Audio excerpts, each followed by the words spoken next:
بالنسبة لليلة القدر وثوابها وقدرها العظيم، في سؤال لازم نسأله لكل الناس اللي بتروح تصلي ليلة 27 من رمضان بس. هو انت ينفع تضحك على ربنا؟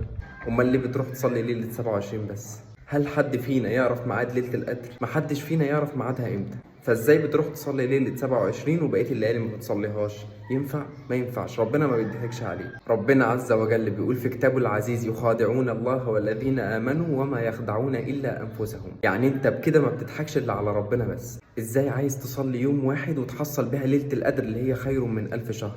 ده ينفع؟ هل ربنا بيضحك عليه؟ طبعا لا. طب أبسط حل في الموضوع دوت نعمل إيه؟ هقول لك أنا تعمل إيه. في 10 بيوت، والعشر بيوت دول في منهم بيت واحد بس تحتيه مقبرة. المقبرة دي مليانة كنز وذهب وألماظ وكل الخيرات اللي انت محتاجها كلها، وانت معاك فلوس. هل ينفع تشتري بيت واحد؟ طب هل ينفع تشتري بيتين؟ طب لو اشتريت 9 بيوت من ال10 بيوت، هل تضمن ان الذهب في ال9 بيوت مش في البيت العاشر؟ طبعا ما تضمنش.